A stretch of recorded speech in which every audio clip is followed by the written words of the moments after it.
Magandang umaga po sa bawat isa at salamat muli sa Panginoon sa pagkakataon na tayo nasa lugar ng panambahan upang siya ating sambahin sa Espiritu at sa katotohanan. At ngayon po, tayo po ay magsasalo sa pag-aaral ng salita ng Diyos. Kaya nawa, ating mga puso at ating mga pakinig ay ating mapasailalim sa pangaral ng kanyang mga salita.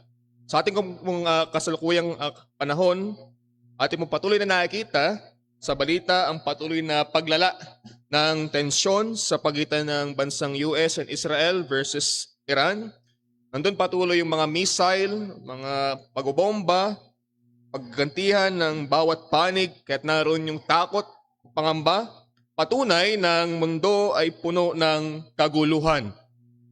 Ngunit habang ating nakikita ang digmaan sa pagitan ng mga bansa, meron pong isang katotohanan na hindi dapat nating makalimutan sa atin naman bilang mga Kristiyano at mga manampalataya, na ang tunay na digmaan ay hindi lamang nasa labas na ating nakita, kundi sa atin bilang mga manampalataya, meron tayong digmaang kinakaharap at ating mga puso. Ang parehong ugat ng digmaan, nandun ang pagnanasa, pagmamataas, pag-aagawan, siya rin pong ugat ng alitan na nangyayari sa loob ng ating mga relasyon sa pamilya, sa iglesia, at maging sa ating sariling mga puso. Kaya dito po tayo dinadala ng ating patuloy na pag-aaral sa ating series sa James. Na tayo dadako na po sa James chapter 4 verse 1 to 12. Na meron din tinutukoy na digmaan, hindi digmaan ng mundo, kundi digmaan sa ating puso. Kung ito ay nauukol sa makabundong kaparaanan o ito'y ating may papasailalim sa makadiyos na pamuhay. At yun po nga yung ating title ng ating pag-aaral, Makamundo o Makadiyos. Saan natin ilalagak o isinusuko ang ating mga puso. Kaya po, kung meron po kayong mga Biblia, akin po kayong inaanayahan na buksan ito sa Book of James, chapter 4, from verse 1 to verse 12. Aklat po ni Santiago, kabanatang 4, talatang 1 hanggang talatang 12. Ganito po ang sinasabi ng salita ng ating Panginoong Diyos, salita ng Diyos na buhay at walang pagkakamali at sapat sa ating mga buhay. Verse 1, saan nagbubuhat ang mga pagabaka at saan nagbubuhat ang mga pag-aaway sa inyo?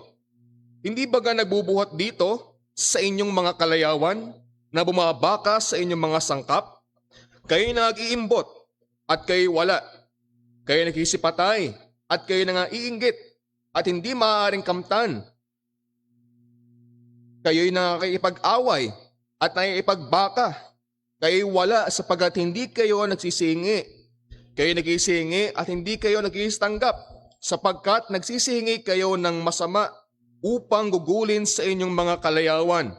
Kayong mga mangangalunya, hindi ba ninyo nalaman na ang pakikipagkaibigan sa sanglibutan ay pakikipag-away sa Diyos? Sino man ngang mag-ibig na maging kaibigan ng sanglibutan ay nagiging kaaway ng Diyos. O iniisip baga ninyo na ang kasulatan ay nagsasalita ng walang kabuluhan? Ang Espiritu baga na pinatira sa atin ay nagnanais hanggang sa kapanagilian? Ngunit siya'y nagbibigay ng lalong biyaya. Kaya't sinasabi ng kasulatan, ang Diyos ay sumasalansang sa mga palalo, datapwat nagbibigay ng biyaya sa mga mapagpakumbaba. Pasakop nga kayo sa Diyos, datapwat magsisalangsang kayo sa dyablo at tatakas siya sa inyo. Magsilapit kayo sa Diyos at siya'y lalapit sa inyo. Maglinis kayo ng inyong mga kamay, kayong mga makasalanan, at dalisayan ninyo ang inyong mga puso, kayong mga may dalawang akala. Kayo'y magpighati at magsibik at magsitangis, inyong palitan ng inyong pagtawa ng paghibik at ang inyong kagalakan ng kalumbayan. Magpakababa kayo sa paningin ng Panginoon at kanyang itataas kayo. Huwag kayong magsalita ng laban sa isa't isa, mga kapatid. Ang nagsasalita laban sa kapatid o humahatol sa kanyang kapatid ay nagsasalita laban sa kautusan at humahatol sa kautusan. Datapwat kung ikaw ay humahatol sa kautusan, hindi ka na tagatupad ng kautusan, kundi hukom. Verse 12, iisa ang tagapagbigay ng kautusan at hukom, sa makatuwid bagay ang makapagliligtas at makapagwawasak. Datapwat sino ka na humahatol sa iyong kapwa. Nawa samahan po tayo ng ating Panginoong Diyos sa pangaral ng kanyang salita. Tayo po'y manalangin. Ama naming Diyos, muli kayo po'y narito sa lugar ng aming panambahan at tayo pong pagubulayan ng iyong mga salita. Kaya't muli kaming nagmamakaawa, O Diyos, at lumalapit sa iyo na kami inyong samahan. Nawa ang aming pong magiging pagubuli ng iyong salita ngayon ay mangusap ng lubusan sa aming pong mga buhay bilang inyong mga anak. Nawa, O Diyos, aming patuloy na masuri ang aming pong mga puso kung saan po ito nakahilig, kung saan ito nakapailalim, at tulungan niyo po kami na makita ang aming pong mga kasalanan. At tulungan niyo po kami, pagkalooban niyo po kami ng biyaya upang patuloy kaming lumapit sa iyo, magpasakop sa iyo, upang sa gayon, makapanagana ang iyong biyaya, ang iyong pagkilos sa aming mga buhay, para ang iyong kalatian ay patuloy na may tanghal, may hayag sa aming mga buhay bilang inyong mga anak.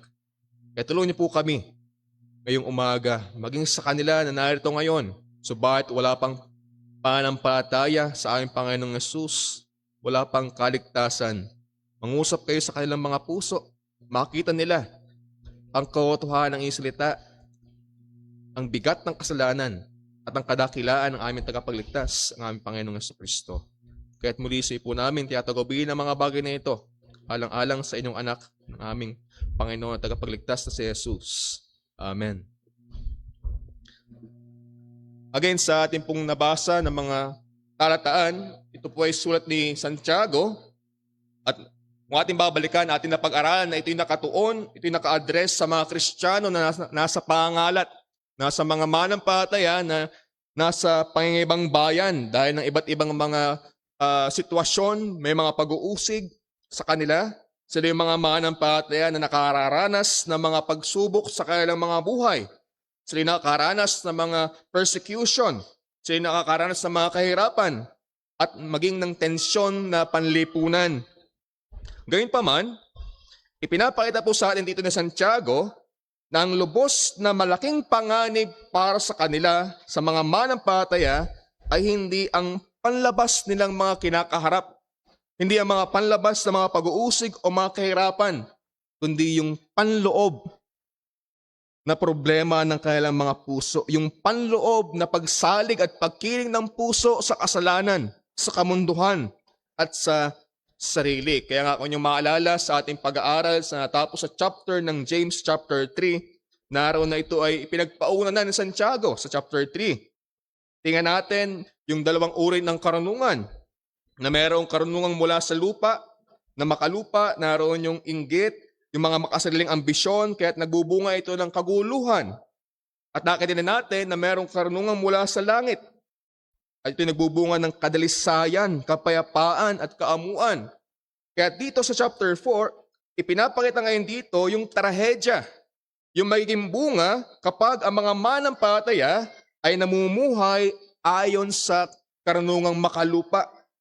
Nandun yung mga alitan, mga pag-iimbot, pagmataas, pagpapalalo, at espiritual na pangalunya na ating nabasa sa ating teksto. Dito inilalantad ng mga talata na ang puso natin bilang isang lugar ng paiibaka sa kasalanan. At ngayon, tinatawag ang bayan ng Diyos pabalik sa katapatan, sa tipan, sa pamagitan ng pagpapasakop sa Diyos na mayroong pagpakumbabang pagsisisi. At yun yung ating makikita na tunay na digmaan na ating dapat nakaharapin sa ating mga buhay. Kaya yung mensahe po na gusto ko pong edit sa inyo ngayong umaga ay ito, na ang mga panlabas na hidwaan ay nag-uugat sa pusong makamundo at ang tanging lunas ay ang mapagpakumbabang pagpapasakop sa Panginoong Hesukristo.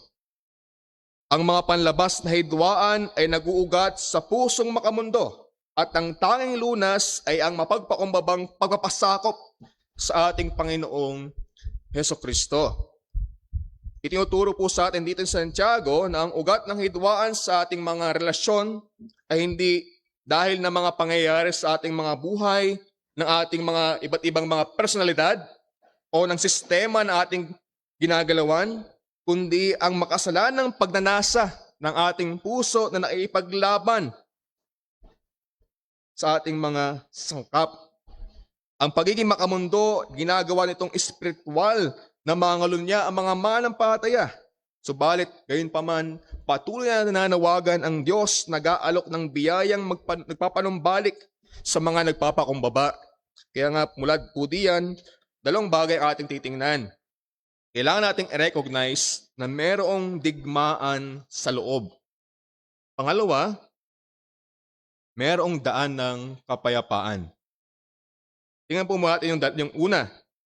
Meron pong digmaan sa loob. Yan po yung tinutukoy ni Santiago sa verse 1 to verse 5.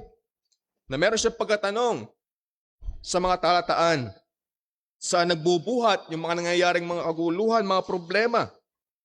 Kaya kung titingnan po dito sa kanyang tinutukoy, na mula sa puso ng tao, nanggagaling ang kasamaan na siyang nagdudulot sa iglesia ng mga hidwaan. Yan yung ina-address niya, yung pinanggagalingan ng mga nangyayaring gulo sa iglesia noon. Ito yung mula sa puso ng tao. Ito yung kanyang ina-address. Sinasawi po ito ni Santiago, yung mga alitan na nangyayari sa loob ng iglesia noon. At kung ating papansinin, hindi niya sinisisi yung kanilang kinakaharap na mga pag-uusig o yung kulturang ginagalawan noon ng mga manampalataya. Kaya't nagkakaroon sila ng mga aguluhan. Hindi po doon, kumbaga, ina-address Santiago na yun ang dahilan kaya't nangyayaring merong kaguluhan. Kundi tinutukoy niya na ang problema ay ang kanilang mga makasariling paganasa. Kung saan nakahilig ang kanilang mga puso, ay ito ay nahihilig sa kamunduhan. Ang mga hidwaan na nangyayari doon sa loob ng iglesia, hindi po lamang sa simpleng hindi pagkakaunawaan o hindi pagkakasundo-sundo kung ating titingnan yung sitwasyon noon. Yun po ay talagang maitinding mga tunggalian, mga alitan na nauudyokan ng mga makasariling pagnanasa. Kaya nga binanggit ni Santiago, saan nagmumula? Yun nga yan kaguluhan. Tinukoy niya, di ba ito sa mga kalayawan? Meron siyang tinukoy na mga kalayawan na ibig sabihin ito'y tumutukoy sa mga pagnanasang naghahangad ng kasiyahan, satisfaction na siyang kumokontrol sa ating mga puso. Ipinapakita po dito na ang tunay na paibakan ng mga manampalataya ay ang ating puso. Nangangulugan na hindi sitwasyon ang ugat ng problema sa labas, kundi ang kalagayan ng puso sa loob.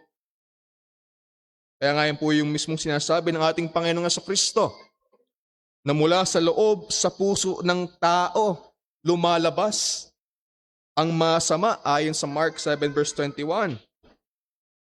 Bilang isang illustration, kung ating makikita talaga ito, para masigit nating maging malinaw ng ating sa atin, sa computer programming, nung time ko pa, hindi ko alam ngayon, nagagawa kami ng mga application.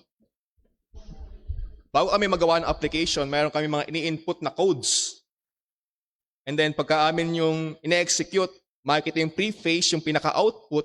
Pagka mayroon naging problema doon, hindi mo doon sa pinaka-output mabibigyan ng solusyon, kundi doon sa input mong codes. Kailangan mong i-edit yung codes para maging maayos yung execution. So ang pinaka-problema nandun sa loob. At yun po yung tinutukoy na problema, nasa loob. Kahit makikita po natin sa verse 2 yung chain reaction ng kasalanan. Mayroon nangyayaring pag-iimbot. At dahil mayroong covetousness, pag-iimbot sa puso noon ng mga manampalataya, nagkakaroon ng inggit. And then, kapag nagkaroon ng inggit, nandun yung galit. Gusto nga, kumbaga, nandun yung possessive na. At then, nagbubunga din ng alitan o aguluhan. Kung yung makikita yung sequence, yun yung palaging naging pattern mula sa loob patungo sa labas. Nandun yung mga, may binanggit dito, yung mga pagpatay na extreme na kalagayan na nangyayari noon. Na talagang dumating sa punto na sa kailang mga alitan, talagang hinahangadan nila yung kapahamakan ng kailang kapwa. At maaari din po yung tumukoy yan sa matinding puot. Dagdag pa yung Santiago, na sila'y wala sa kanilang panalangin, hindi sila nagkakamit sapagkat hindi sila lubos na humihingi. Pagpapakita na nawala na din yung kanilang pagtitiwala sa Diyos kasi yung kanilang puso talagang naiukol na nila ito sa makamundong sistema. At kung sila man daw yung humihingi, hindi naman sila tumatanggap dahil mali yung motibasyon ng kanilang paghingi sa Diyos. Yes, sa panlabas, meron sila nakikitang paglapit sa Diyos sa panalangin, pero mali na yung motibasyon ng kanilang mga puso. Ipinapakita na ang problema nila ay hindi yung kawalan ng panalangin, kundi ang maling motibasyon ng puso. So ina-address niya sa iba't ibang mga aspeto na talagang puso ang problema dito. Ang kanilang layunin ay pansariling kalayawan at hindi na ang kalatian ng Diyos. At ang mga problema nilang ito ang nagpapakita ng kanilang pagiging makamundo. So yung kanilang mga naging problema, mga kasalanan, pagpapakita na doon na nakahilig yung kanilang mga puso sa makamundong kaparaanan. Kaya naman doon idineklara ni Santiago na ang ganitong uri o klase ng pamuhay ay spiritual na pangalunya. It is spiritual adultery. Ito po yung napakatindi na panalita ni Santiago. Spiritual adultery. Ibig sabihin, meron tayong nangyayari at doon din may nangyayaring pagkataksil sa Diyos. Nawawala yung allegiance sa Diyos, pagpapasakop ng puso sa Diyos. Ang nangyayari, ipinapasakop nila ang kanilang puso sa makamundong paraan. Kaya't nagbubungay yun ng mga kaguluhan. Meron nangyayari pagkataksil sa ating Panginoong Diyos. Kaya't sinabi ng spiritual adultery. Kung ating babalikan yung history sa Lumang Tipan, maging sa Israel, sila'y tinuturing na asawa ng Diyos. Kaya noon, madalas silang tinatagurian ng mga mangalunya sapagkat lumili sila lagi ng landas, sumusunod sila sa mga Diyos-Diyosan ng ibang mga bansa. Sila naging makamundo. Yung allegiance ng kanilang puso ay hindi nila ibinibigay sa Diyos, kundi sa makamundong mga Diyos-Diyosan. Kaya sinabi nito ni Santiago na ang paipagkaibigan sa libutan na kumukontra sa kalooban ng Diyos ay tahasang pagkataksil at pagrebelde sa Diyos. Ang paipagkaibigan sa libutan ay katumbas ng espiritual na pangangalunya. At yun po, sa kasaysayan, sa mga naunang mga iglesia, ang mga naunang iglesia ay nakaranas ng mga tensyon sa pagitan ng mayaman at mahirap, mga pagkakahati-hating mga lipunan, pressure ng pag-uusig. Kinakaharap man nila yon, and then, lalo pang nagpasidhi at naging motibasyon ng patuloy na kaguluhan yung kailang makasariling mga puso na nakahilig sa mundo.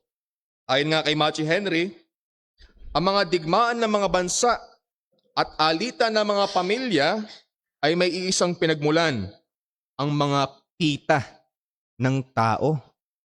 Yung puso na hindi nagpapailalim sa Diyos, bagkus nagpapailalim sa mundo at sa pansariling kagustuhan. Yan po yung problema nasa ating puso.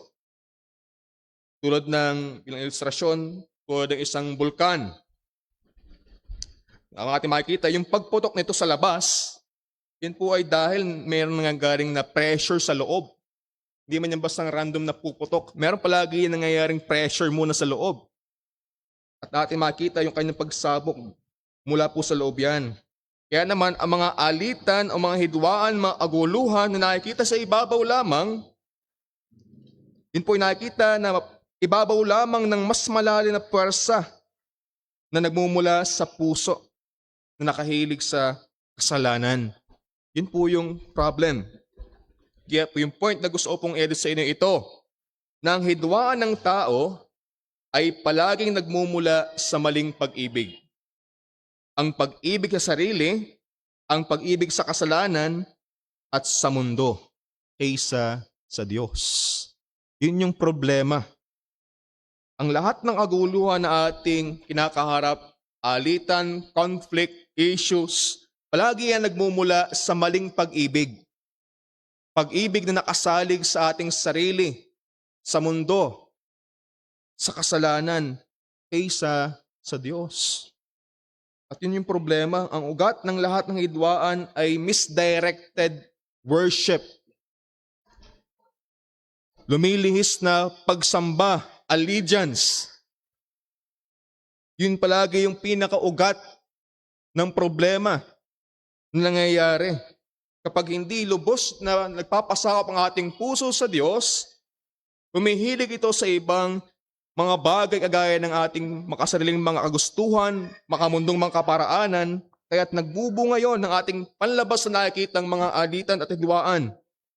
Kaya po, hindi lamang ito problema ng attitude. Ito'y problema ng ating pagsamba, ng ating allegiance, kung saan natin ipinapailalim ang ating mga puso. Yun yung problema. Kapag ang puso ay sumasamba sa ating mga sarili, ito yung dahilan kaya nagiging demanding tayo. Kapag ang puso ay sumasamba sa sarili, kaya nagkakaroon ng controlling tayong kagustuhan o ugali. Kapag ang puso ay sumasamba sa sarili, sa mundo, kaya tayo madaling ma-offend at madaling maka-offend. Yun palagi ang ugat at yun po ay umuugnay sa lahat ng relasyon natin bilang tao. Alitan sa magkakapatid, sa pamilya, sa loob ng iglesia, pagkasira na mag-asawa, galit sa politika, sa lipunan, at personal na sama ng loob, lahat ng yan ay nagmumula sa puso na nakaangkla sa pansariling kagustuhan sa makamundong mga kaparaanan. Palagi po itong nakaugat sa panloob na kalagayan ng puso, ang pusong nakahilig sa kasalanan. Hindi pangunahin nagkakaroon ng sigalot dahil ng sitwasyon. Hindi pangunahin nagkakaroon ng hidwaan dahil ng magkakaibang mga personalidad. Hindi pangunahin nagkakaroon ng kaguluhan dahil ng panlabas na mga bagay. Lahat ng nangyayari ang lahat ng mga ito buhat sa makasalanang puso nating mga tao. Yan yung tinuturo sa atin ng Panginoong Yesus. Mula sa puso nang gagaling ang mga masamang kaisipan, pagpatay, pangalunya. Ito yung patuloy na pinapaalala ni Santiago sa kanyang mga sinusulatan. At kahit doon pa man sa kasaysayan ng tao, yan yung punot dulong problema kung ating babalikan sa Old Testament. Kaya't nangyari yung pagpatay ni Cain kay Abel. Sa anong dahilan? Dahil sa inggit sa kanyang kapatid na nagbunga ng kanyang galit at nagbunga ng pagpatay. Palaging yun po yung senaryo na nangyayari.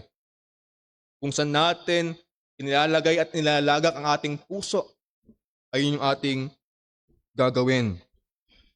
Ano, bilang ilustrasyon, kung ating makikita yung mga aso, mga alaga nating aso o yung digaw na aso, ating makikita, ating silang bigyan ng buto, yung dalawang aso, mag-aagawan sila hanggang sa sino man yung makakuha ng buto. Wala silang pakialam sa kapayapaan o magkaroon sila ng sharing. Wala silang pakialam doon. Kontrolado sila ng kailang pagdanasa na makain yon. Ganoon rin ang tao.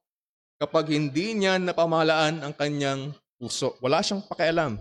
Makuha lamang yung kanyang kagustuhan. Kaya po bilang implikasyon, ang pagiging makamundo, hindi lamang po siya ugali. Hindi lang siya simpleng ugali. Ito ay katapatan sa isang kaharian, allegiance sa isang namumunong kaharian, sa isang pamunuan. Gayito ang puso na hindi nakapailalim sa kalooban ng Diyos. Ito'y nagpapailalim sa kaharian ng sanlibutan. Walang neutral na posisyon. Hindi maaaring masabihin mo na hindi ka makamundo, hindi ka din makadiyos. Walang neutral na posisyon. Hindi ka maaaring maging kaibigan ng Diyos at the same time, maging kaibigan ka ng sanlibutan. Hindi po sapat ang pagbabago lamang ng ugali. Kailangan yung pagbabago ng puso. Kailangan yung pagpapalit ng ating allegiance. Kasi dapat ay sa Diyos. Kaya dapat nating makita ito yung kalagayan ng ating puso bilang mga tao at kahit bilang mga mananampalataya. Yan dapat palagi ang ating makitang root problem. Ayon nga kay John Calvin, translate ko lang po ito. Ang puso ng tao ay pabrika ng mga Diyos-Diyosan. Yun po ang ating puso. Pabrika siya ng mga Diyos-Diyosan. Ibig sabihin, palagi itong naghahanap ng kanyang sasambahin liban sa Diyos. Ng maraming mga papahalagahan kaya sa Diyos. Gawaan nyo ng mga Diyos-Diyosan. Yun ang problema. Kaya't bilang babala sa atin, ang hindi pinipigil na pagnanasa ay lalakas. At ito ang sisira sa ating mga relasyon. Yan may ating relasyon sa ating kaibigan, sa ating kapatid, sa laman, sa ating mga magulang, sa ating mga anak, sa ating asawa, at kahit sa iglesia. Kapag hindi natin ito nabantayan, hindi tayo naging maingat, yan yung magiging dahilan ng kaguluhan. At yun po yung nangyayaring problema sa kasalukuyan. Yan po yung nangyayari sa maraming mga nagpapahayag na mga manampalataya. Sa personal o sa pang-iglesia mang aspeto. Kaya't nangyayari, merong patuloy na pagkakaroon ng mga inggitan. Patuloy na may nangyayaring mga hindi pagkakaunawaan. Patuloy na may nangyayaring mga alitan, mga conflict, mga siraan, mga pagkakahati-hati, pagkakampi-kampi, ay dahil umaayon tayo sa sistema ng sanlibutan. Itinutulad natin ang ating kaisipan sa kaisipan ng mundo at mas nagiging pundasyon natin ang ating mga sarili kaysa sa Diyos. Saan natin pinapasakop ang ating mga puso? At bilang panuri, ikaw ba ngayon? Meron ka bang kinikimkim na inggit? Meron ka bang kinakaharap na mga isyo o mga alitan? Isang problema at pangunahing problema ang iyong puso. At yan ang kailangan mong ilapit sa Diyos. Hindi lamang simpleng pag-uugali. Ano yung mga non-negotiable sa iyong buhay? Diyan mo makikita ang iyong Diyos. Kung sino talagang iyong dinodiyos sa iyong buhay. Ano yung mga non-negotiable? Kung itatanungin yung sarili. Ang Diyos ba? Tao? Bagay? Career? Tika natin. Kung ano yung iyong pinakamatingkad na makikita, yun ang iyong Diyos. Anong kinakagalit mo kapag hindi mo nakukuha? Anong pinaka-inaasam mo para sumaya? Mas nalulungkot ka ba kapag nawalan ng personal kang mga bagay kaysa kapag ikaw ay nagkakasala? Kailangan natin makita yung mga katanungan ito sa ating sarili para ating ma-root out yung problema at kalagayan ng ating puso. At kapag dumahantong tayo sa ganong mga sitwasyon, yan ay bunga ng paglayo mo sa Diyos at pag-ayon mo sa sanlibutan. Yan yung problemang panloob, problema sa iyong puso. Kailangan mong suriin ang bawat nangungunang motibo ng iyong puso. Bilang application at bilang hamon, ating suriin ano yung pinagmumulan ng mga maling gawi ng ating buhay. At kailangan natin itong ipahayag sa Diyos, i-confess sa Diyos yung mga nakatagong pag-iimbot, mga makasalanang pagnanasa ng ating mga puso. Kung gusto talaga nating lumago tayo sa kabanalan, mabagong ating mga buhay, may waksi ang mga kasalanan, kailangan nating i-root out, i-specific, alin yung mga kasalanan iyon sa ating mga puso. Kailangan nating linangin ang ating kasiyahan sa Diyos. Makita ang Diyos bilang ating kasapatan. At kailangan nating palaging maging prioridad ang kalulatian ng ating Panginoong Hesukristo. Ang ating puso palagi siya naghahanap ng satisfaction, walang tigil na pagganasa, which is totoo yun sa ating puso. Pero naging problema kung saan natin ito ibibigay. Kung ito sa mundo, maghahatid na ng mga kaguluhan, mga problema. Subalit kung ito sa Diyos, mabibigyan ito ng solusyon, mababagong ating mga puso. At yun po yung challenge sa atin. At kung ating pong kaila si Augustine, siya po ay sa kanyang buhay, siya ay paulit-ulit na bumabalik at bumabagsak sa kasalanan. Kahit gusto niya magbago.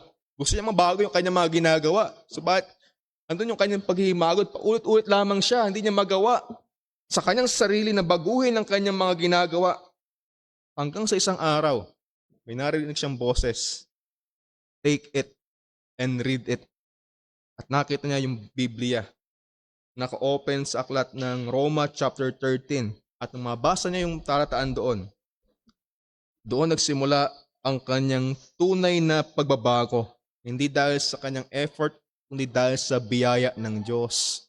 Isinuko niya ang kanyang puso sa Diyos.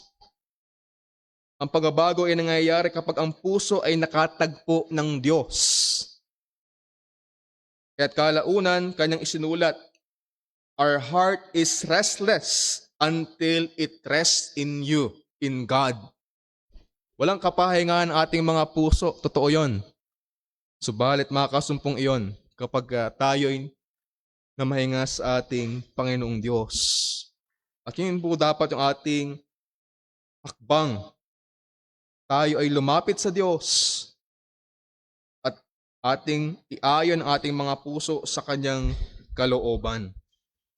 Ang tunay na kapahingahan ay dumating lamang kay Augustine nang ang kanyang mga paganasa ay itinuon niya sa Diyos. At yun yung hamon. Ituon natin ang ating mga puso sa Diyos.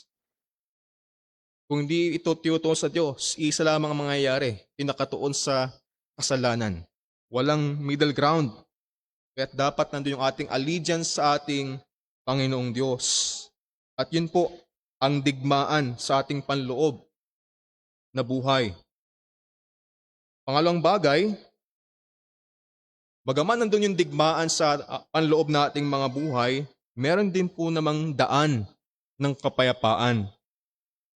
Hindi tayo iniwan ni Santiago na kanya lamang niroot out yung problema, kundi meron siyang inalok na kaparaanan upang ito ay magkaroon talaga ng tunay na pagbabago. Merong mas higit na biyaya ang Diyos sa mga pusong mapagpakumbaba. Yung ating makikita, kaya nga sabi sa verse 6, ngunit siya'y nagbibigay ng lalong biyaya, dumadaig sa problemang iyon ng ating puso. Binanggit niya yung lalong biyaya, mas higit ang biyaya, mas makapangyarihan, mas malakas.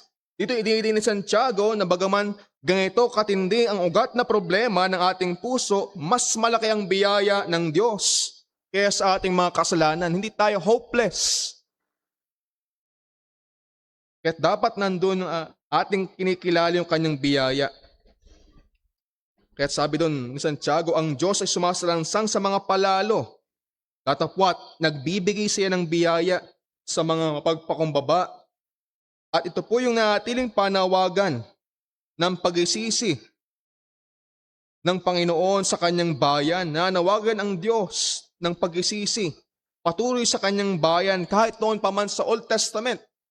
Hanggang sa kasalukuyan, pagpapakita na palaging laban ang Diyos sa kapaluan, sa pride, sa pagmataas, sa hindi pagpapasakop sa Kanya.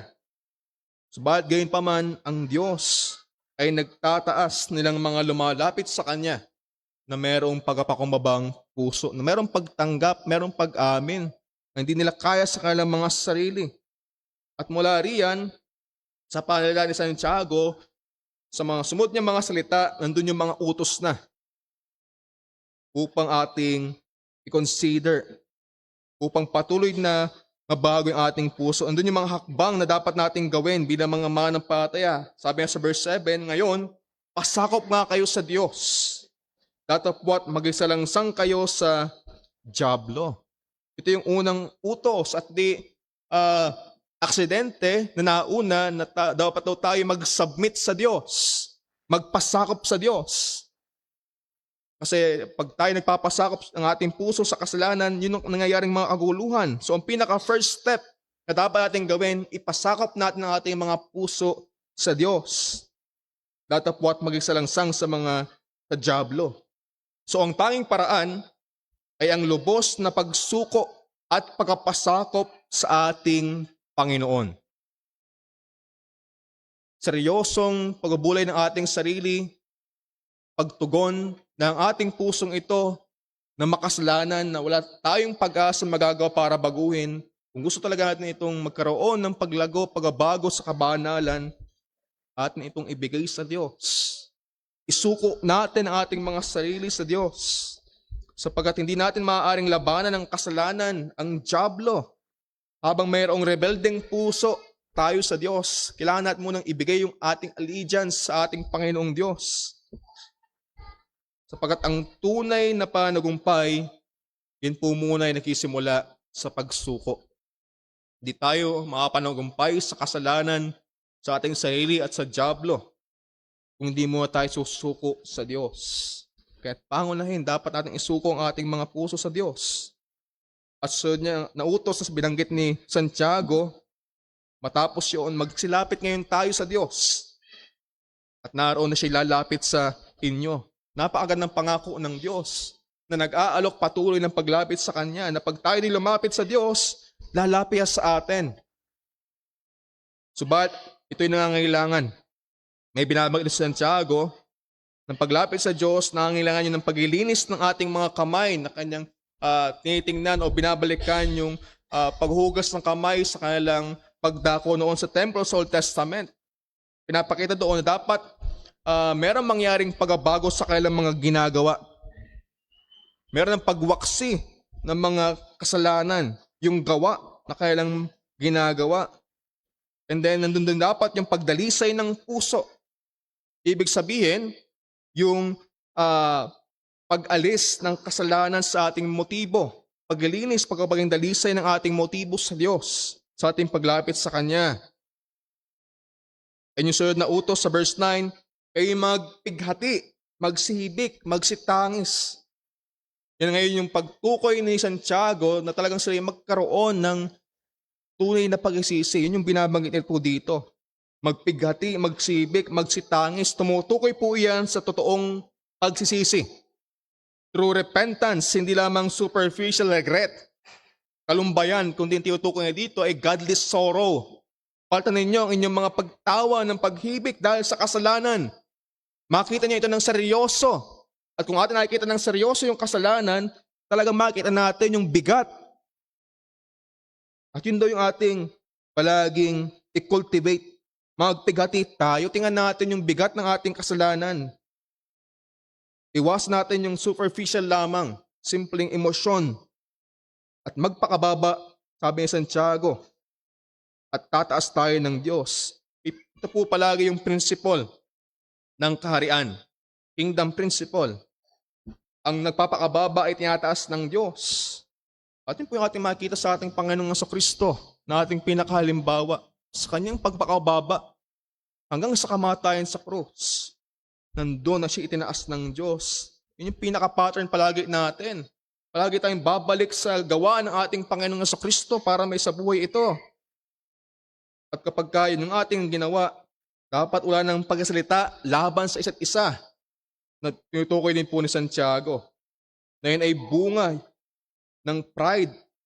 Yung pagsasalita ng laban sa isa't isa, paninirang puri, bunga po yun ng kapaluan at pag-aangkin ng papel ng Diyos bilang hukom. Yun po yung tinutukoy sa mga pahuling mga talata. At sinabi, hindi dapat magkagayon dahil isa lamang ang tagapagbigay ng kautusan at hukom, ang ating Panginoong Diyos. Ang Diyos lamang ang may lubos na otoridad sa ating buhay. At siya dapat yung ating palaging kinikilala.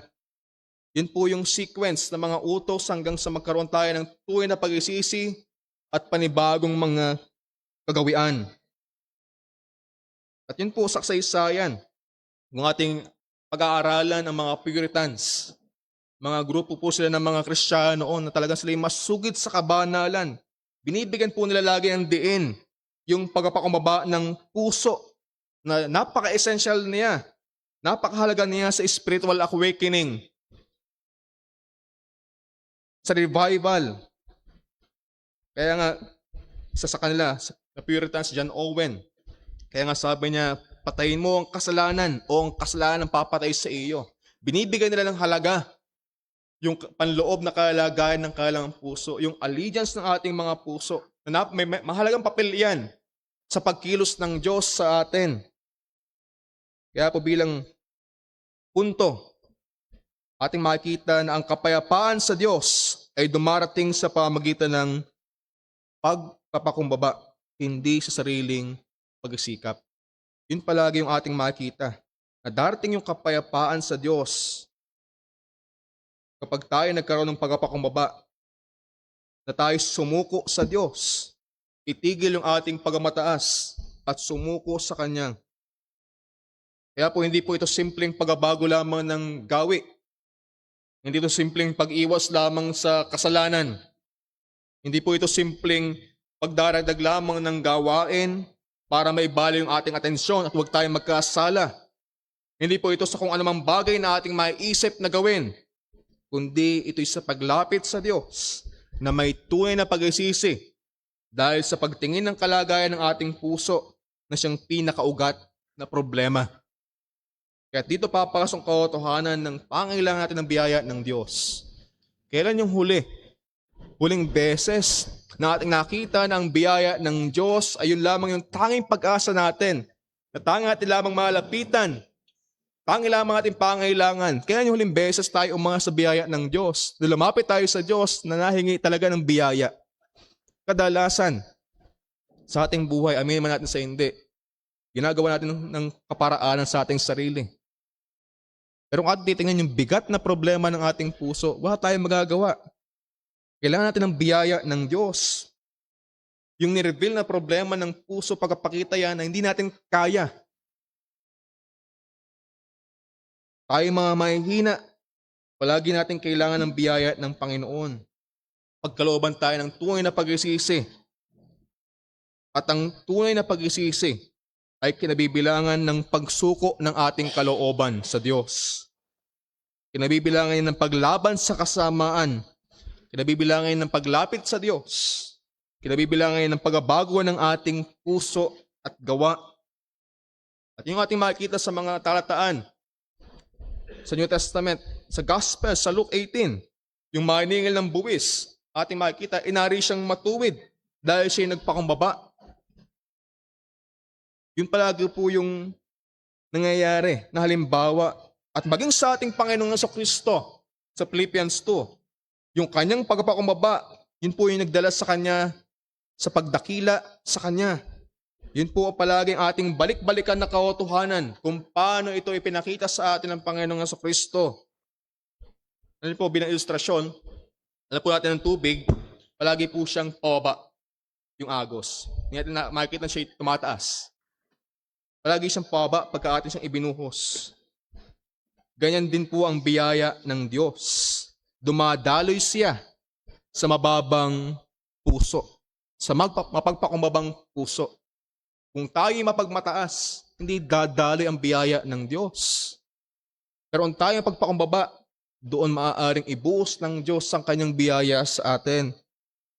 Kaya't bilang implikasyon, ang pagpapakumbaba ay nagbabalik ng kapayapaan sa ating mga relasyon dahil ibinababa nito ang ating sarili sa pagiging mapagmataas.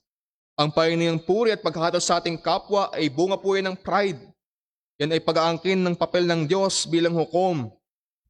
Kaya nga bilang warning sa atin, babala, ang mga reliyosong gawain na walang pagpapakumbaba, yan po ay nagdadala ng pagsalungat ng Diyos, ng pagiging laban ng Diyos.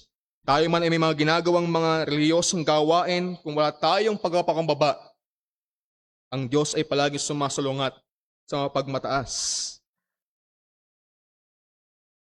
At yun po yung nagiging problema sa kasalukuyan. Again, dahil nawawala ang lubos sa pagpapasakop sa Diyos, nagkakaroon ng patuloy na pagmataas kahit ang mga nagpapahayag ng mga Kristiyano, mga manampalataya. Sa paglabo ng ating pagiging makadiyos, namumuyagpag sa buhay ng Kristiyano ang mga makasariling mga pamantayan.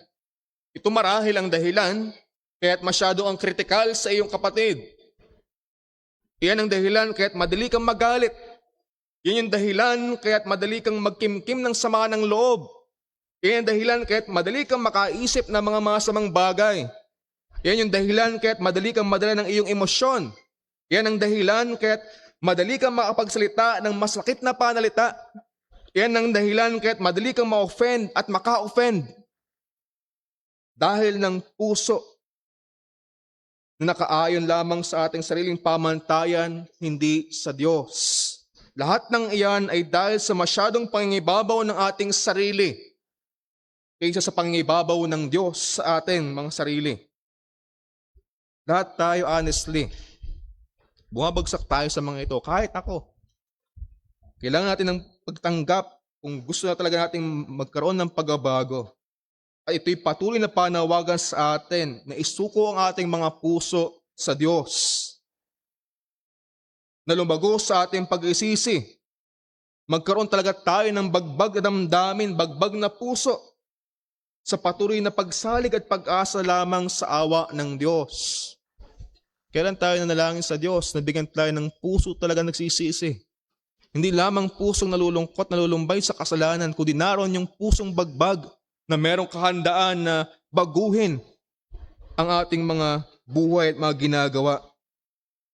At bilang panuring tanong sa atin, may bahagi ba ng iyong buhay na tinututulan mo ang pamahala ng Diyos? Meron bang bahagi ng iyong buhay na hindi mo hinahayaang ang Diyos ang manguna, ang mamahala?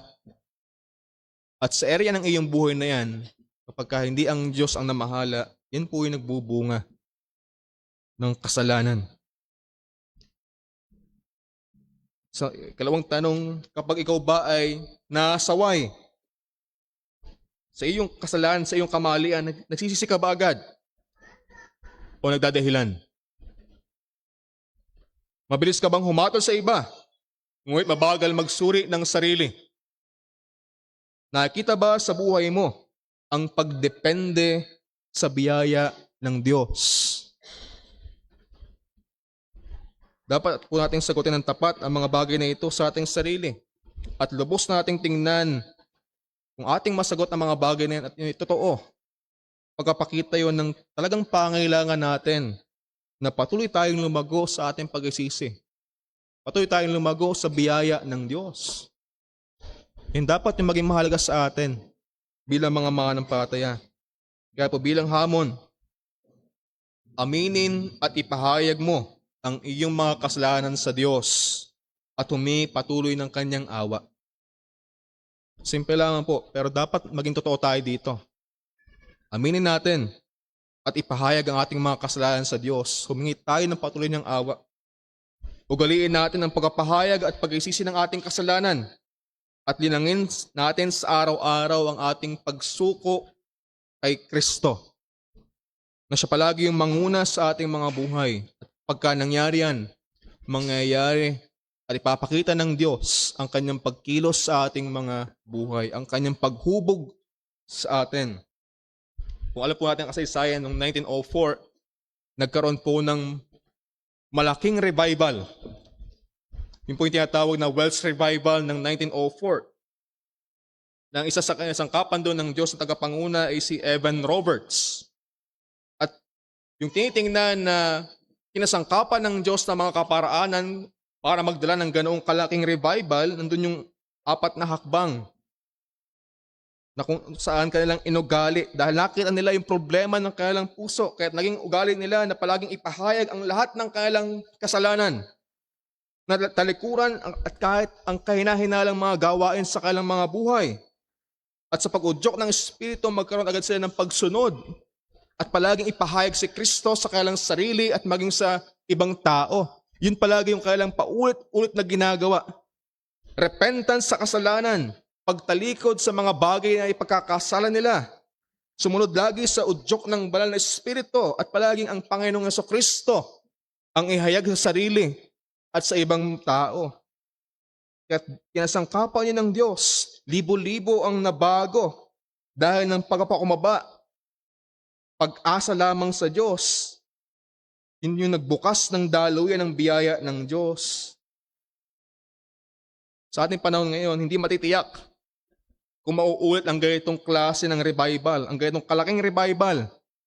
Subalit, tunay palagi yung katotohanan na kapag naroon ang lubos na pagkilala at pag-isisi sa ating mga kasalanan at kahandaang sumunod sa Diyos, darating ang pagkilos ng Diyos.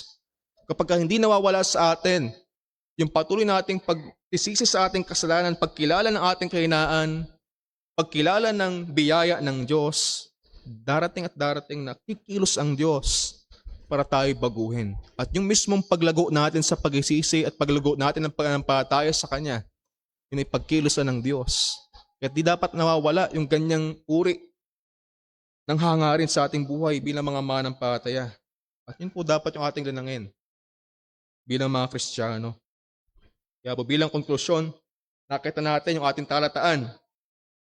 Yun ay nagpahayag sa atin ng mga mahalagang mga katotohanan dapat palagi natin i-consider na ang pinakamalaking labanan at digmaan palagi yan nasa loob, hindi sa labas. At ang pinakaugat na problema ay hindi ang alitan sa tao, sa mga relasyon, kundi ang paglayo ng puso sa Diyos at pag-ayon ng puso sa kasalanan. Yan palagi yung ugat na problema, yung paglayo natin sa Diyos. At pinakita sa atin ang tunay at tanging lunas ay ang mapagpakumabang pag-isisi at pagtanggap ng biyaya ng Diyos. At yung huling panawagan sa atin, kung may digmaan sa loob ng iyong puso ngayon, malinaw sa atin ang paanyaya, magpasakop ka sa Diyos. Lumapit ka sa Diyos. Siya'y lalapit sa iyo. Magkaroon ka ng pag-isisi. Kung meron naman dito, kung ikaw ay hindi pa mananampalataya, narinig mo ang salita ng ating Panginoon, nakaupo ka ngayon riyan, hindi yan aksidente. Yan ay pagkilos sa iyo ng Diyos para iyong marinig ang Kanyang salita. Kung wala ka pang Kristo sa iyong buhay, meron ka ding paidigmang nangyayari. Kinakalaban mo ang Diyos sa iyong buhay. Nakikibaka ka sa otoridad ng Diyos sa iyong buhay. Dahil ikinagkakasala sa Kanyang harapan. At ang problema, wala kang magagawa na kaparaanan para iwasan ang kaukulang hatol dahil ng iyong pagdigma sa Diyos. Maliban na sumuko ka sa Diyos, pag-isiyan ang iyong mga kasalanan at pagtiwalaan si Kristo na namatay para sa ating kasalanan, na buhay para sa ating katwiran upang madala tayo niya sa Diyos. Kung iyo mo ngayon siyang kikilayan sa iyong buhay at isusuko ang iyong mga kasalanan sa Diyos, magkakaroon ka ng kaligtasan. Magkakaroon ka ng kapayapaan sa Diyos. At yun po yung hamon sa iyo. Marahil ay ilang beses po na napakinggan ng Ebanghelyo.